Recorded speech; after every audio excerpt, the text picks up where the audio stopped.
কি গান আছে আজ?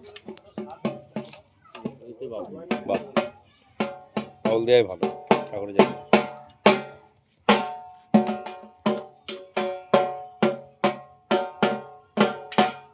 লাস্টের দিকে একটু ড্যান্স হবে, ভালো হয়েছে দেখে। কি হইব এবারে? আচ্ছা আচ্ছা, তাও ভালো।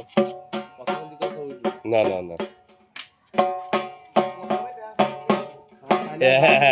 তাইলে আর গান 10টা 11টার নিচে কোনো বলতে হবে না। আর না 12টা করতে হবে। তখন দেবেন না, পারমিশন দেবে না? 12টা একটা পারমিশন তো, একটা 12টা থেকে একটাই করুক। তখন থাকবেন না, ও আচ্ছা আচ্ছা, ওদের তো টাইম আছে না। না যতক্ষণ মেয়ে ছেলে থাকবে আমার মতো বলে না। পারমিশন হইলে 8টায় গান শুরু করবা। 8 4 12, হ্যাঁ 5 ঘন্টা তো লিখি। ঘন্টা করবো যে মিনিট ক ঘন্টা করবি? 5 ঘন্টা তো করবি। কত ঘন্টা? 5 ঘন্টা। তাহলে হবে, 5 ঘন্টা কত বলা আছে? তাহলে ঠিক আছে। জলদি কি আছে? ওটা লেখা লাগাও। যা যা লিখা তো ভালো আছে, হাতে